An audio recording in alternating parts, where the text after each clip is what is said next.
Uma ótima tarde a todos. Começamos agora a segunda edição do Agricultura BR ao vivo para todo o Brasil, nesta quarta-feira, dia 13 de julho. Para você que nos acompanha em todo o país, também países vizinhos, pelas antenas parabólicas, do sistema digital e analógico, pela NET Claro TV, nos canais 190 e 690 em todo o Brasil, pelo portal sba1.com, pelo Facebook do Canal do Boi, todas as páginas que compartilham o nosso programa. Se você está no Paraguai, está nos acompanhando também pela NEL TV. Olha, eu vou começar o programa trazendo alguns destaques, e esses destaques são relacionados ao relatório de oferta e demanda do Departamento de Agricultura norte-americano. Esse relatório, ele trouxe algumas questões, entre elas, uma redução para a estimativa de produção norte-americana e também dos seus estoques finais. Veja comigo agora como é que ficou esse quadro de oferta e demanda rapidamente dos Estados Unidos. Aqui nós temos os números do estoque inicial para a safra, agora estimado em 5.850.000 toneladas. Tem essa redução aí para a produção americana, está estimado em 122.610.000 toneladas. Esse número é 3.670.000 toneladas abaixo daquilo que foi colocado no mês de junho. Consumo total nos Estados Unidos em 64.490.000 toneladas. As exportações norte-americanas tiveram um ligeiro recuo para 58.110.000 toneladas. Esses são os números que foram apresentados nesta terça-feira. Estoque final caiu para 6.270.000 toneladas, são os números dos Estados Unidos. Rapidamente eu mostro contigo como é que está a oferta global. Nós temos aqui estoque inicial em 88.730.000 toneladas.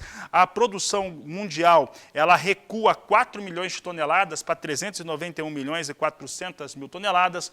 Consumo global total em 377.750.000 toneladas, com estoques finais em 99.610.000 toneladas. Teve queda também para esse estoque final aí estimado pelo Departamento de Agricultura norte-americano. Olha só, esses são os números aí em relação à oferta e demanda ao mundo todo, Estados Unidos, e tem também China, por exemplo, que teve um recuo ali de estimativa de importação de 99 para 98 milhões de toneladas. Mas para falar sobre este tema, converso agora com Vlamir Brandalize, que participa do programa ao vivo conosco. E Brandalize, olha só, esses números aí, a gente até estimava, né, que não teria tanta influência em relação à produtividade, relatório de oferta e demanda. Trouxe alguma coisa por conta de redução de áreas, mas pode-se dizer que o que mais assustou nesse relatório foram fatores ligados à demanda. Boa tarde, seja bem-vindo. Boa tarde, Fabiano. Boa tarde a todos. Olha, Fabiano, o relatório, para mim, ele veio de um ponto de vista otimista com relação à estimativa da safra, né? Eu acreditava que o USDA ia trazer uma safra um pouco maior, até que normalmente ele é conservador, né? Ele demora para reduzir as estimativas, e ele trouxe a queda aí de quase 3,7 milhões de toneladas. Então, na redução da safra, sim, eu achei que o USDA veio bem interessante, ele veio com um número bom aí para o mercado. Com relação à questão principalmente de demanda, ele ser mais conservador, ele seria um fator limitante de alta, mas eu acredito que o USDA está olhando mais para o umbigo deles, né? Porque os Estados Unidos, com a inflação aí galopante, aí, a maior em 40 anos ou mais, então eles estão temendo que o mundo compre menos. E eles estão vendo aí essa demanda a nível não só americano como mundial, e aí pegando carona na China, porque a China agora, nesse último mês de junho, acabou dando uma desacelerada nas importações. E isso trouxe aí o uso aí de 99 para 98 milhões, então há uma leve queda na tendência de demanda. Mas eu acho que isso aí, passando esse mês de julho e agosto, aí, que ainda deve ser depressão forte aí sobre a questão inflacionária, a tendência de setembro em diante os países começarem a se acomodar e esse fator aí já começa a voltar ao normal. E a China, com a soja barata como está ficando agora, né, certamente ela vai repor estoques, né, que ela andou consumindo estoques aí nesses últimos 2 meses, né. A queda da importação no mês passado da China, que é um reflexo provável aí dessa redução que o USDA está colocando para o ano, Ele cedeu basicamente porque a indústria chinesa estava com uma margem de esmagamento negativa, né? Porque em março e abril nós tivemos cotações aí de 16, 17 dólares, aí quase 18, né? Então, as indústrias chinesas estavam tendo um prejuízo na faixa de 100 dólares aí por tonelada esmagada. Agora não, a soja aí a 13,5, 14, 14,5, ela volta da margem aí de mais de 100 dólares aí no esmagamento chinês. Então, eu acredito que eles vão voltar a se posicionar e comprar. Então, acho que passando esse mês de julho e agosto, em setembro em diante já devem acelerar de novo as negociações e compras, e a não ser que tenha problema na safra americana. Aí sim o mercado reage, né? Mas em princípio esse fundamento aí eu acho que ele tem pouco impacto, né? Principalmente porque a safra americana está no começo, a projeção da safra ainda ela pode ser reduzida se o clima seguir como está indo, né? São 4 semanas praticamente que vem perdendo qualidade já lá. O ambiente em si, eu acredito que está se formando um ambiente bom. Não como aqueles níveis passados, né? 16 dólares em diante, que nem a gente comentou nas semanas anteriores.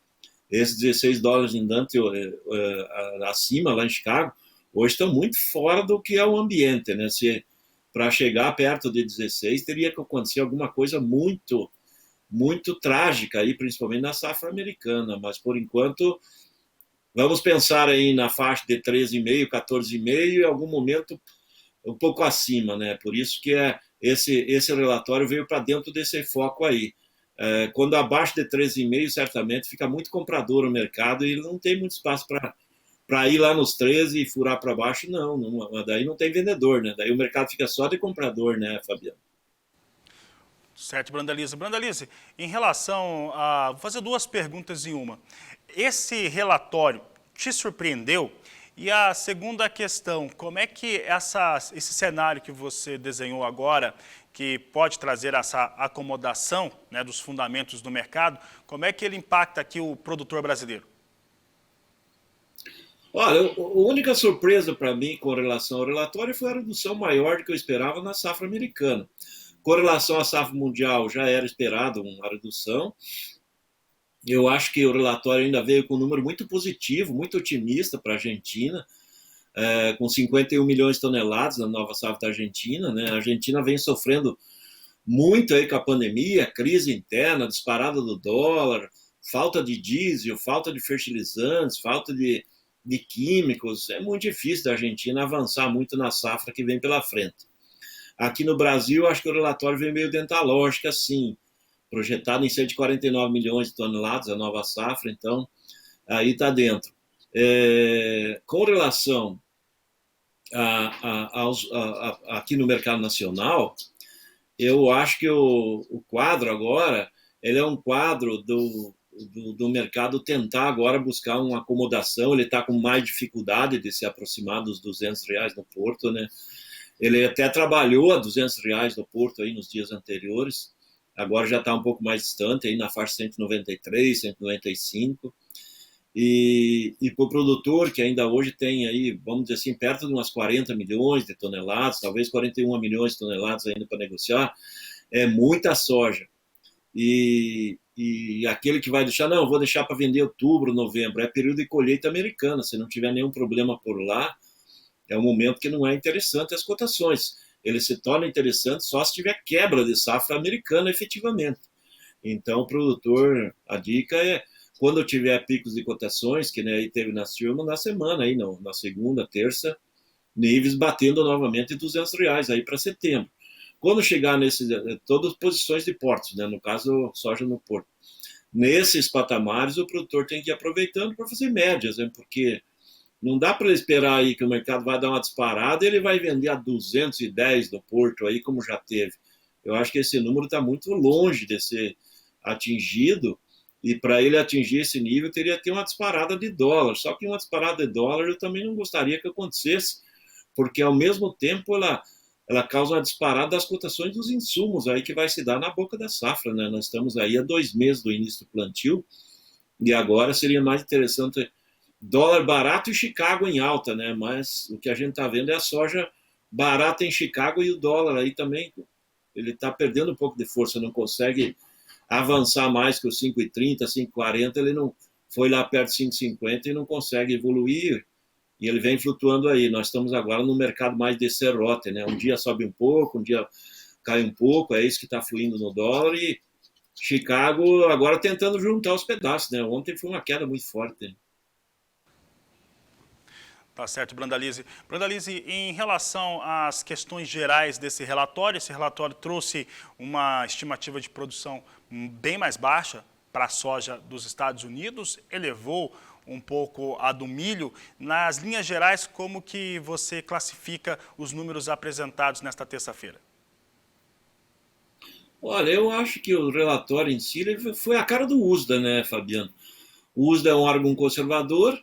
No caso do milho, ele subiu levemente, né, a produção, né, de 367,3 para 368,4. É um crescimento pequeno, né? Então não é um crescimento muito agressivo.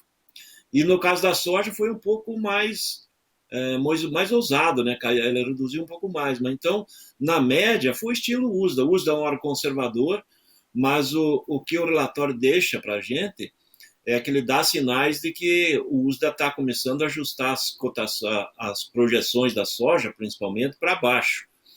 E agora, seguindo essa linha de clima, se nós tivermos mais 2, 3 semanas de queda de qualidade, é provável que o relatório de agosto já venha com números aí abaixo de 122 milhões de toneladas. Eu acredito que a safra americana mesmo, ela tende a ser menor do que está apontada.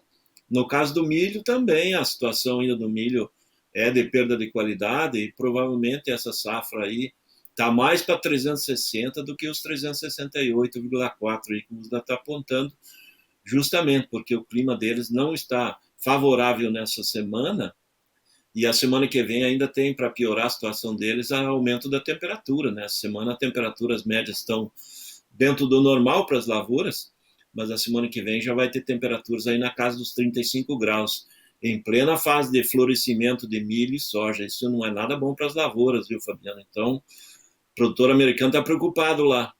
E aqui, dentro do panorama final, o relatório não trouxe grandes impactos, não. Ele foi a cara do USDA no início da safra, ainda bastante otimista, né, com relação à safra geral, né? Ele está com um número bastante otimista aí, esses 391 milhões e 400 mil toneladas para a safra global. Ele está pensando que todo mundo vai colher a safra dentro da normalidade. E a gente não tem visto a normalidade faz tempo, né? Então sempre tem algum problema pelo caminho. Normalidade foi embora faz anos, né, Brandalize? Brandalize, obrigado pela Exatamente. Obrigado pela sua participação. Um grande abraço a você, sempre ótimo tê-lo aqui no Agricultura BR, no canal do Boi. Um abraço, Fabiano, uma boa tarde a todos. Até mais. Até mais, boa tarde, Brandalize. Por aqui eu sigo agora, trago os números do relatório, né? Que você acabou de acompanhar, os números do relatório, mas agora você acompanha como é que Chicago reage nesta quarta-feira. A reação, logo que foi divulgado, o mercado já vinha em queda, depois que foi apresentado o relatório, derrubou bastante e agora recupera, né? Vai tomando de volta um pouco da queda de ontem. Posição de agosto, 14 dólares 90 centes mais 4 bushel, alta de 1,52%. Setembro, 13 dólares 80 centes o bushel, alta de 1,28%, é a mesma alta identificada em novembro, com 13 dólares 60 centes mais 2 o bushel. Posição de janeiro, 13 dólares 63 centes mais 4 bushel, com alta de 1,11%. Então, Chicago vai trazendo alguma recuperação para a soja neste momento. Vamos acompanhar agora como é que vem o dólar, moeda norte-americana. Nós temos aqui a dólar com queda, vai devolvendo parte das altas que teve nos últimos dias, queda de 1,16% para a moeda norte-americana a R$ 5,37, mais 5 são os números que eu trago para o dólar neste momento. E é sobre o câmbio, é sobre petróleo também, que vinha caindo, que eu vou conversar com Walter Pulga Júnior agora, que participa do programa conosco. Pulga, há pouco o Brandalize trazia uma pontuação muito interessante, né, a respeito de como que o relatório e também como vai se comportando as safras, os negócios, e para enxergar uma alta mais elevada, R$ 210 a saca da soja no porto, só se o dólar disparar demais mesmo. Fora isso, os fundamentos não apresentam esse cenário, no caso da oleaginosa, não por enquanto, com o andar da safra norte-americana. Como é que o mercado financeiro vai reagindo nesta quarta-feira? Porque novidade tem e tem bastante. Pulga, boa tarde, seja bem-vindo. Boa tarde a você, boa tarde a todos. Tem muita novidade sim e perspectiva aí de aumento acentuado da taxa de juros nos Estados Unidos. Bom, veja, o dólar voltou a cair após a informação de dados sobre preços aos consumidores nos Estados Unidos. Vieram muito acima do esperado, movimentou até o gabinete do presidente Joe Biden. Resumindo, o dólar caiu e caiu bastante. Agora há pouco chegou à faixa de R$ 5,36 frente ao real. Neste momento está acima de 5,37, se bem que pela manhã chegou a reagir, Foi a faixa de 5,46, passou a faixa de 5,46. Mas isso ocorreu apenas nos primeiros minutos desta manhã. Em seguida, o dólar desabou. Há uma preocupação muito grande com a inflação dos Estados Unidos e isso traz, lógico, uma movimentação no mercado. O dólar, portanto, se desvaloriza frente ao real, mas veja, considerando o chamado dólar index, que nós sempre abordamos aqui como referência, o índice dólar cede, mas não cede muito, cede 0,28%. Ainda se mantém acima dos 107.600 pontos. Ou seja, aquele dólar índice na faixa de 105, 104 ficou mesmo para trás. O dólar está cedendo, mas veja, está cedendo frente ao real, por exemplo, mas acima de 5,35. Aliás, como alguns analistas esperavam que ocorresse diante de uma inflação acentuada nos Estados Unidos. E o que ocorre com o preço do petróleo? Bom, no caso do petróleo, uma outra situação bem complicada. A Agência Internacional de Energia cortou a previsão de demanda para petróleo em 2022 e 2023, ou seja, houve um corte na previsão de demanda de 240 mil barris por dia. Vai cair aí para cerca de 99 milhões de barris por dia. A demanda em 2023, no próximo ano, foi prevista em queda também de mais 280 mil barris diários, ou seja, nós teremos aí para 2023 101 milhões de barris por dia, segundo a Agência Internacional de Energia. Lógico, no momento em que há uma oferta maior dos produtores de petróleo e a expectativa de um baixo consumo lá na frente, a tendência é de queda. Neste momento, o petróleo tipo Brent recua 0,20%, abaixo de $100 o barril. Há muito tempo não víamos isso. A 99 dólares e 29 centes o barril, negociado no mercado futuro para setembro, isso mostra que lá na frente já se espera uma baixa acentuada para o petróleo diante de uma demanda menor. Petróleo WTI sobe um pouquinho, sobe 0,26%, mas pouquinho acima de 96 dólares o barril.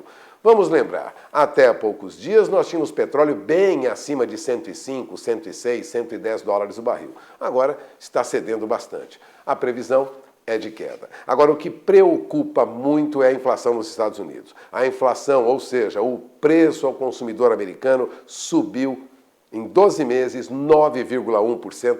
É o maior índice, o maior percentual de aumento médio de preço nos Estados Unidos desde 1981. Portanto, já há movimentação no governo americano para tentar conter de alguma maneira essa alta acentuada dos preços. Como isso vai ocorrer? Bom, mesma receita que se aplica aqui. Já é esperada para a próxima reunião de junho, lá nos Estados Unidos, do Federal Reserve, uma alta de 0,75 pontos percentual na taxa de juros. Ou seja, haverá fatalmente uma alta na taxa de juros para tentar evitar uma acentuada inflação no mercado americano. Espere, portanto, uma alta para a taxa de juros nos Estados Unidos, o que deve fazer com que o dólar suba frente a algumas moedas do mundo, aliás, como tem ocorrido recentemente, embora esteja agora em baixa. É de olho na informação, porque isso vai alterar e muito o seu trabalho no campo. É com você, Fabiano. Obrigado, Pulga. Uma ótima tarde a você. Ele volta na terceira edição a partir das 16 horas. E olha, você acompanha comigo agora a referência da soja nos portos brasileiros. Nós temos agora para entrega em julho, portos de Santos e Paranaguá a R$ 196 a saca de 60 quilos, de acordo com os nossos amigos da Grãos Corretora.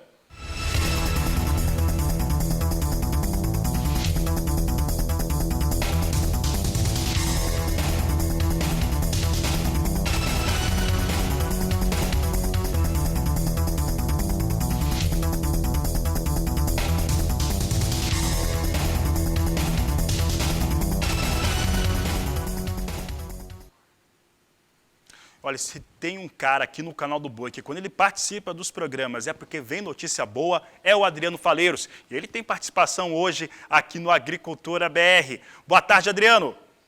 Tá certo, Adriano, obrigado pela participação. E olha, o Agricultura BR vai para o intervalo comercial, mas não antes de eu fazer um convite muito especial para você.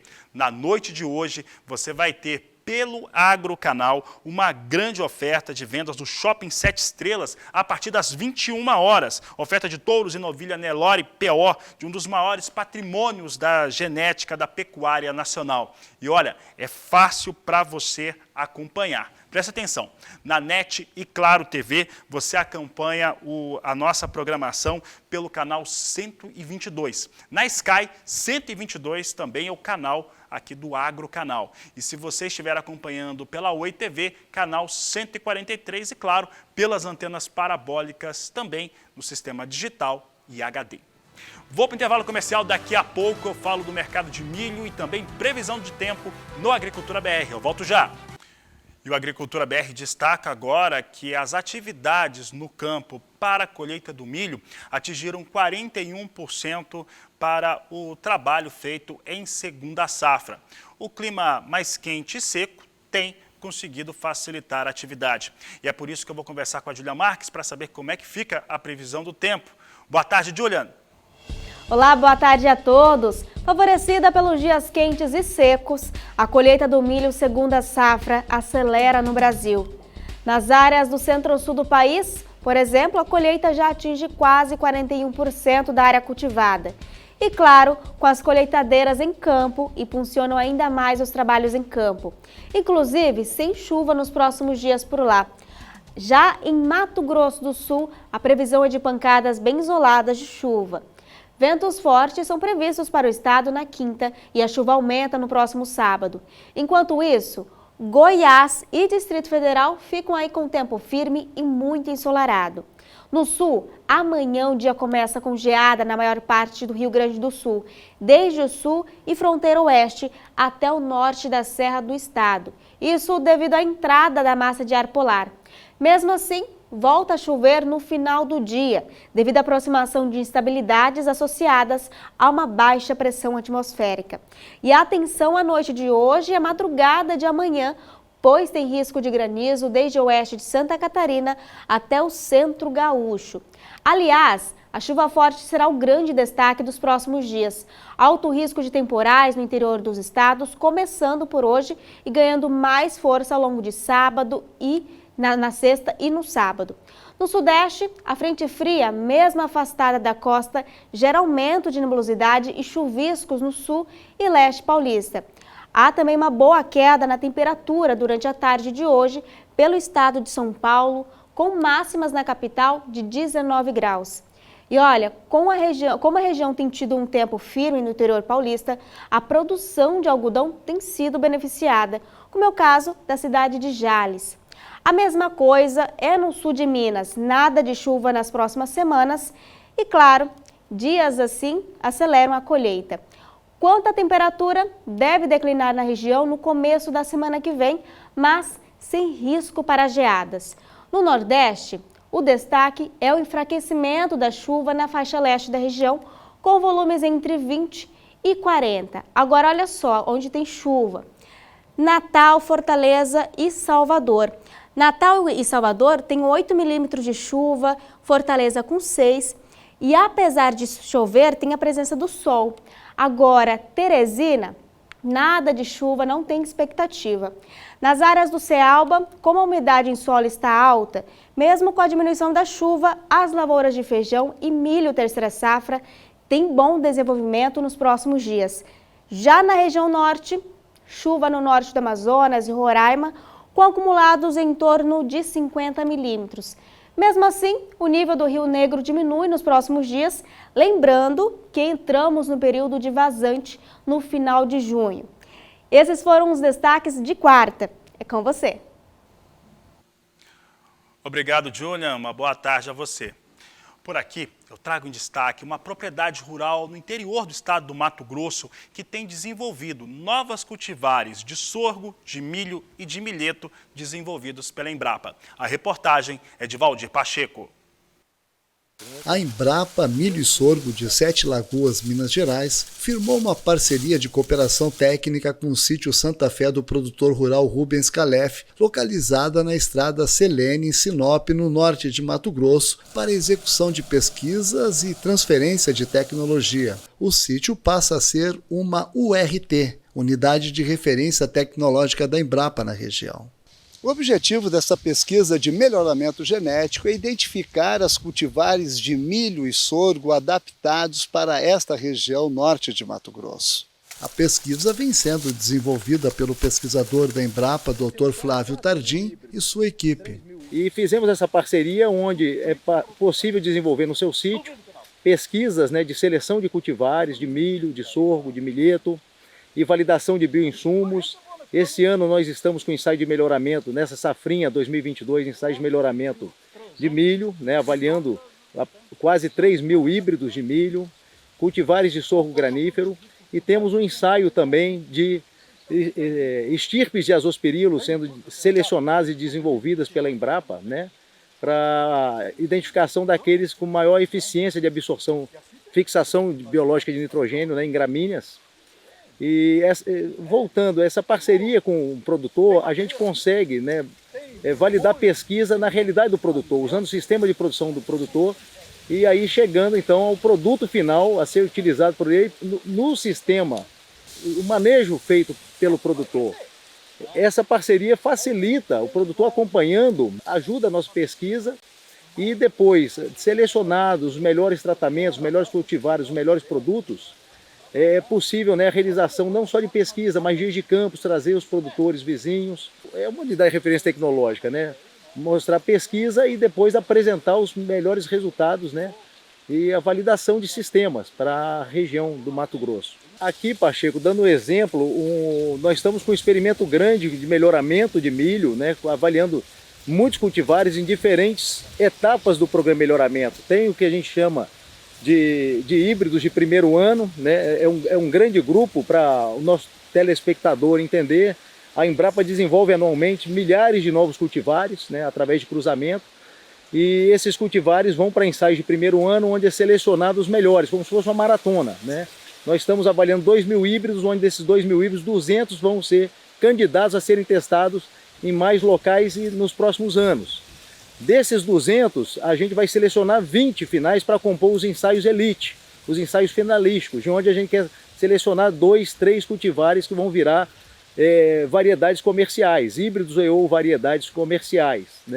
Para o produtor Calef, esta é uma parceria de sucesso, porque a cada ano vem melhorando as condições físicas, químicas e biológicas do seu solo. E a gente vê que a produtividade todo ano aumenta. É bem melhor, eles já estão descartando o que é ruim e ficando com aquilo que é bom.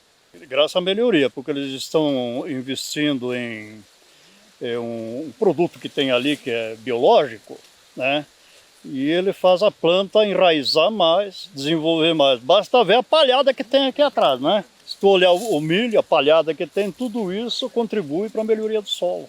Validar, fazer pesquisa na realidade do produtor, no sistema de produção dele, é certeza de quando se colocar um produto no mercado, ele vai ter eficiência almejada e vai trazer lucro. Mas nisso, eu queria deixar em primeira mão o agradecimento da Embrapa e do Brasil por essa parceria. Não, isso faz parte, faz parte. Muito obrigado. De Sinop, no norte de Mato Grosso, Valdir Pacheco.